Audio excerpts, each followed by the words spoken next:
মানুষ যাকে মন থেকে ভালোবাসে বেশিরভাগ ক্ষেত্রে সেই মানুষটার সাথে সারা জীবন একসাথে পাশাপাশি থাকার সৌভাগ্য হয় না। পুরানো মেসেজগুলো আমাদের ভাবায় মানুষ এত তাড়াতাড়ি কিভাবে বদলে যায়।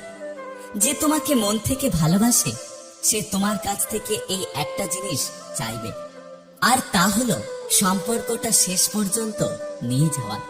অর্থাৎ সম্পর্কটাকে একটা পরিণতি দেওয়ার চেষ্টা করবে, তাতে যতই কষ্ট হোক না কেন। অনুভূতি, ভালোবাসা, মায়া এগুলো যত কম প্রকাশ করবেন মানুষ আঘাত করার সুযোগ ততই কম পাবে। কাউকে হারানোর ভয়টা তারাই পায় সত্যি সত্যি যারা কাউকে মন থেকে ভালোবাসে। যেখানে আবেগ শেষ হয় সেখান থেকে শুরু হয় জীবনের আসল মানে। দুদিনের জন্য হাতটা ধরার ক্ষমতা সবার থাকে, কিন্তু সারা জীবনের জন্য হাত